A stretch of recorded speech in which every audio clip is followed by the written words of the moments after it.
Here's Mark Bayley. Thanks, Tony.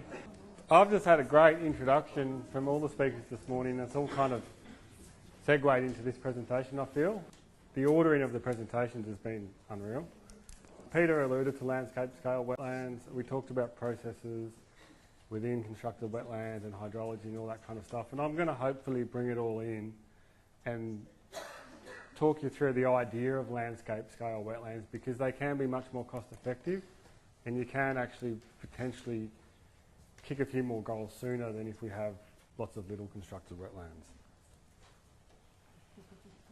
So just before I get too far into it, for those of you that are having trouble with the term landscape scale wetlands, this is what we mean. This was all old sugarcane land that was drained and farmed extensively. It was too low in the landscape for sugarcane, so then they subsequently grazed it. We had a lot of acid sulphate soil runoff. And essentially, like this is in New South Wales, northern New South Wales, but it's a really good example of what minimal works you can do on ground to get great environmental outcome.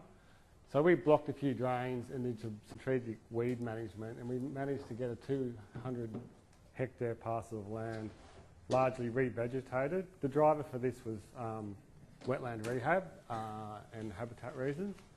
But there's a lot of, obviously, water quality benefits that come out of that. And I'll have some examples in northern Queensland as we move on. But that's kind of what we're talking. Rather than building, little ones down here attached to this little cane farm, we're like, let's just do a big chunk right at the end. The rationale, I think, today, in many respects, is driven by cost. So if we look at traditional stormwater wetlands and smaller things, you're looking at, just from a planting point of view, put aside the earthworks and the engineering, to get that really dense macrophyte growth that you need to get the treatment that we all want, we're talking 6 plants per square metre at $2 per plant in the ground. A 1 hectare wetland can cost, just from the planting component, $120,000. Now, if you look at landscape scale wetlands, quite often you don't need a plan at all. All you need to do is reinstate hydrology. And this is a picture of the before and after of that same wetland from the slide ago, and all we did here was block some drains and reinstate the natural hydrology. And because there was a natural seed bank there, everything just came back to life. In terms of cost per hectare, we can really start to get a lot of runs on the board, and you can see just from a density point of view, we're going to get those biological transformations of the dissolved inorganic nitrogen up into the gas. So you would reasonably expect that would become a really good treatment wetland if we can move flow through it, which is obviously the next challenge. A lot of you obviously will be aware of the issues that we're facing. This is a lot of photos taken from around the Bundaberg region. We've done a few projects around there. So there's a lot of sediment transport, there's a lot of improvement on farm that can happen as well. And obviously this is what we get downstream. These are the paddocks, these are the pathways to the waterways, and this is kind of what we're ending up with. So this is probably more for the people within Brisbane that aren't getting up into the wet tropics or the dry tropics a lot. This is kind of what we're dealing with on the ground. And this is obviously in rainfall events. Quite often you go out there to do your concept design or whatever, and it's pissing down with rain. So you're trying to make things work. It's a great way to assess a site, but it's also difficult to write notes and survey the site and everything. So again, the theory of the landscape scale wetlands in this context is essentially recreating a traditional floodplain wetland to perform water quality treatment functions. If we take a step back, we know that before we came and drained the landscape and built our towns and outfits and all that, there was a natural connection, a hydraulic connection between the floodplain wetlands and the rivers. And that kind of connection drove a lot of diversity and production with the biology of those floodplain wetlands. And then that interaction in turn removes inorganic nutrients. It's the whole reason why constructed wetlands are a thing that we're talking about, because we've kind of harnessed that ability of a wetland to process nutrients. We're packaging them up into a constructed sense and we're building them. We've been doing it for 20 years. Peter Breen's been doing it for a long time, probably the longest in this room. And now I feel like there's a shift of going back to the landscape scale, because I think that's the scale we need to be working in for significant improvement for the Great Barrier Reef. I mean, obviously it's not not going to be the silver bullet, but it's going to be part of the solution. While I was tooling around the net trying to write this presentation, I came across some studies that found that obviously there's good connectivity. I mean, this is, you know, not that riveting, but there's really good connectivity between the rivers and the floodplain as they exist now, and for a range of different flood events, so the 1 year, the 20 year, all different rainfall events, and that inundation frequency is obviously dependent on bank height, elevation, levees, and that all controls the magnitude and frequency of the flooding of that particular floodplain wetland. So if you can just hold on to that thought, we've done a design for a system right at the end where we talk about connectivity. I'll talk about a case study. What I'm trying to present or to talk about here is kind of recreating the hydrology of a potentially degraded wetland site that might be on marginal cane land, rehabilitating the vegetation, and what we get then is, I guess, a floodplain wetland that can reduce pollutants but also has a lot of other multiple benefits. So you're talking about recreation, habitat, potentially carbon sequestration, because we're talking more floodplain forests, so you're talking Melaleuca wetlands, Casgorka, that kind of stuff. This is a wetland up in Babinda, so we've moved into Queensland now. So this is Babinda, Bundaberg's over here, and this is the pasturage reserve, if anyone's familiar with it. And it's a beautiful, it's amazing that it's actually there. So it's a beautiful Melaleuca delbata floodplain wetland. It's crazy that it's just not a tapestry of sugarcane plantations. And you've got the Monrepo's turtle rookery just there, which is probably its saving grace. If the turtle rookery wasn't there, this probably wouldn't be there. So in a previous life, we did some work, and what we ended up doing, very, very simple, and this is where you can get a lot of bang for your buck. There was 2 big drains going through it, one just draining this whole landscape that way, and this is what the drains look like. And we ended up somewhat blocking those drains very crudely, because we only had $5,000 or $10,000 or something like that, not a lot of money. And that just pushed a lot of the event flow out onto this floodplain wetland. And through there you had a lot of Aleocaris beds, so a very, very diverse habitat. And what we got is essentially in a flood event, it just started to move across this landscape and across this landscape. So essentially you got treatment through vegetation. You also got treatment through infiltration of the soil back into the groundwater, so you're reconnecting that floodplain hydrology. I don't know how well that worked because there was never any monitoring or follow-up, but it was a very cheap kind of way to reconnect that floodplain. So that's the kind of things we're talking about. If we compare them to what Peter and Tom have been talking about, just in a kind of simple table, landscape scale wetlands are generally very large as opposed to traditional stormwater wetlands in the agricultural context. They're generally on farm level for the smaller constructed wetlands, whereas landscape scale can operate at a whole of catchment or just a very large catchment or sub-catchment level. The pollutant removal processes are all very similar. With landscape scale wetlands, and particularly that one at Babinda, you've got a lot of infiltration through the soil profile, so you're getting that kind of groundwater recharge that Grant talked about earlier. I think some of the advantages are that you can treat large catchment areas at a much reduced cost per square metre, and you can get like multiple benefits, really measurable multiple benefits. You can get the community involved probably at a much greater level. You can put bird hides and walkways through them. They're much probably more amenable to the multiple benefits than the smaller constructed wetlands. You can also use marginal cane land. So there's obviously a lot of situations where back in the start of the cane industry and drainage was promoted through the drainage unions all through New South Wales and Queensland, a lot of lower landscape got drained and farmed, and then subsequently over many, many years it just got abandoned because it was marginal land. So we can use that, I guess, the negative outcome of that farming legacy as a positive in terms of our rehabilitation of the reef catchments. I think our disadvantages with landscape scale wetlands is that it can be difficult to find the sites, and you do need detailed modelling to figure out how much flow you're going to get through that wetland. Are you going to flood the neighbour's farm? Because you're talking big 10, 20, 30, 50 hectare wetland systems and big flows. You don't want to flood the neighbour's cane farm or flood houses and stuff like that. So you do need some pretty detailed hydraulic and hydraulic modelling to run them. So in terms of design steps, I think it's very similar design steps for traditional stormwater treatment wetlands, with the exception of environmental rehabilitation plans. So I kind of, normally in a standard stormwater treatment wetland you have a planting plan, and it's very prescriptive these days on how you do it and what you should do, generally speaking. I think when you're talking about landscape scale wetlands, the whole idea of a planting plan, in my mind, needs to be thrown out the window, and you want to talk about a rehabilitation plan, because that's where you're going to save a lot of money, and that's where you're going to get a lot of multiple benefit. You've still got the treatment zone design, which forms part of the environmental rehabilitation plan. You've still got inlet and outlet systems you've got to organise and figure out. You've still got construction and establishment you've got to worry about, and there's still maintenance.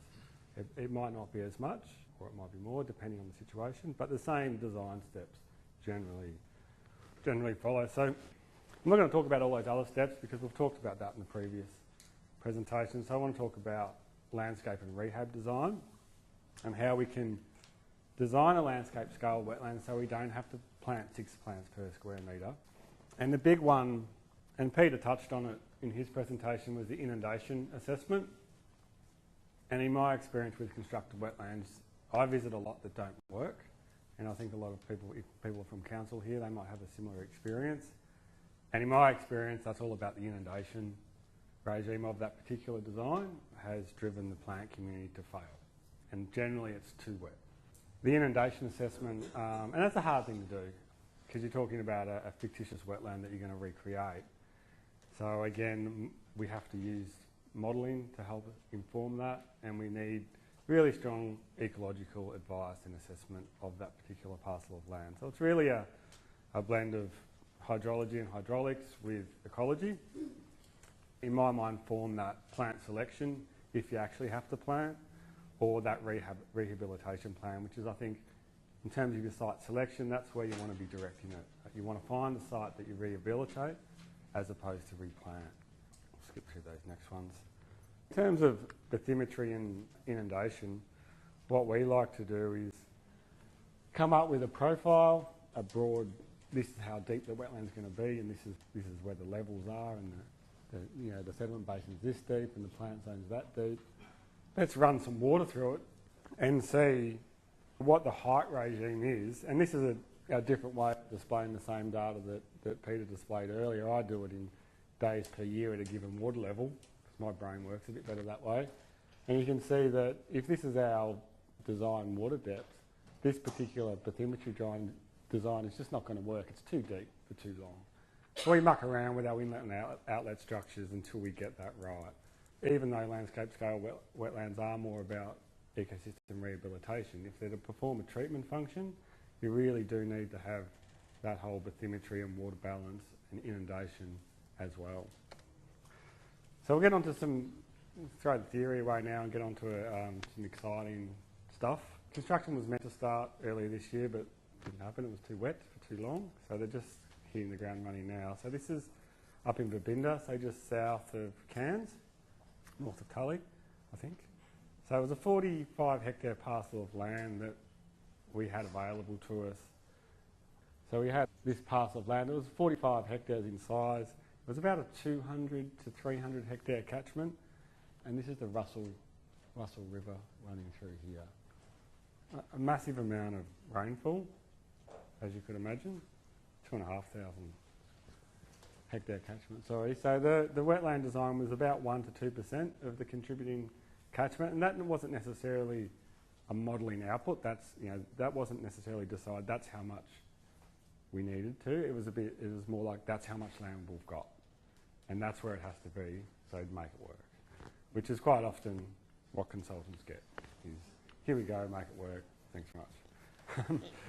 The site selection was done before we came onto the project, and that was the combination of obviously stakeholder endorsement, stakeholder liaison, all that kind of stuff. And basically it was just a clapped out bit of cane land that was too low in the landscape to be productive for the farmer, so he just walked away. And again, the design principles for this particular project was reconnecting the floodplain, recreating ecosystem processes, removing sediment and dissolving organic nitrogen. Obviously we couldn't hinder any farm operations or reflood neighbouring farms. The catchment was strongly managed by the drainage union. It had a big main drain running all the way through it. We had to work with the drainage union to make sure we didn't back water up and flood farmers that weren't supportive of this idea. And obviously we just hoped to add general value through water savings, harvesting of water in the dry season if they needed it, and obviously protection of topsoils. In terms of site selection, I've kind of touched on it. There was a range of agencies involved and local groups, and what generally we've found is that you don't necessarily get the site that is the best one for the environmental issue or the problem that you're trying to address. It's normally what's actually available, and it might not meet the best environmental outcome. It might only get 60 to 80% there, but someone's willing to give you the land for nothing. All the other landholders around it are okay with it being there. So basically that's the kind of spot of land that you've got to work with. And like I said down here, ultimately factors, in my experience, other than the best environmental outcome, will kind of guide where the site is. This is the big drain, the main drain. This is the Russell River through here. So it was huge big drain with levee walls on either side. And then we had typical cane drain kind of farming situation where you had a lot of parallel drains feeding into another drain, feeding into the main drain, all with floodgates everywhere. This is the main picture of the main drain here. These are the levees. This is an interesting site assessment actually because there was crocodiles everywhere. I actually have traipsed around wetlands much when there's crocodiles have to be on the safe work method statement. But I was quite scared actually. We had some Koori fellas with us and they didn't care at all. I had to go down there and get a water sample, so I had spotters up there and I turned around when I was taking my water sample and they weren't even there. That was a funny day. So this is the main drain. It had a lot of little feeder drains, and that's Aleocaris in there with, I think, Blechnum. And then these drains fed into this drain, Persicaria there, which fed into that drain. So what we're starting with, in my mind, is a pretty good start to a constructed wetland. We've got a lot of good plants. Like if you were to plant that out in an urban constructed wetland like that, would $2 per plant, $6 per square metre, there's probably $200 just there. Plus monitoring and maintenance. So all of a sudden, I think we're in front of the 8 ball, and all we need to do is reinstate a bit of hydrology and a bit of floodplain connection, and admittedly we'll probably lose that Aleocaris there, but it'll probably start occupying all this area because this has been laying down a seed bank for a long, long time. And the reason it's like this is because he walked off farming cane 20 years ago and it's gone through that weediness stage, and they've done a few burns on it, and all of a sudden things are starting to come back. There's a lot of design challenges and what we're trying to recreate. Because we're trying to recreate nature, we can't necessarily put a marsh where it's not going to grow hydraulically. So we sectioned it off with LiDAR and said, well, this is where we're going to get our actual emergent macrophyte zone. So this is going to probably best emulate a treatment wetland.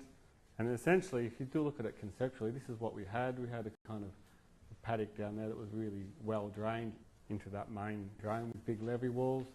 And essentially we reprofile this drain. We can pipe some water in through here and reflood this whole area and try to get those nutrient transformations that we know occur in treatment wetlands, both natural and constructed. I can't show you any construction photos because it hasn't started, but this is the detailed design stuff. So we piped it in through here, and it basically moves in through these. We use these existing drains to push the water up laterally through and across this way, and then we brought it back down through here through outlet devices, back into this channel and back into there. So there's no planting at all in this constructed wetland. It's all about, this is an access maintenance track. It's all about this and this. So you've still got the inlet and outlet zone and the rehab, and these levels got set by what plant community we wanted to develop there. You're probably going, how much flow does it treat? So what? This is where the hydraulics came in. I'm not a hydraulic or hydraulic modeller, but it got done, and we think anywhere between 1% and 3% of all flows from that going down that drain will make it into that wetland for a certain percentage of time. And there's a fair amount of data there. How much will it reduce? We think about 40 to 50% of dissolved inorganic nitrogen. This is just modelling. They will start monitoring it to actually see whether this is accurate. But it's kind of hitting that 2% that Tom mentioned. Sorry, Peter, you said 10%. This is about 2% of catchment, about 50% nitrogen reduction. But they're the numbers we need to figure out. So we know it's somewhere between 2 and 10, and 50% DIN is what we want to reduce it by. And there's just a couple of pictures from random sites. These are the kind of stuff you can do when you're reconnecting floodplain. You've got drains like this everywhere. You put a weir in there, a drop board weir, that pretty quickly floods, the neighbouring paddock down there, and pretty soon it can turn into something like that without actually any planting. So that's it.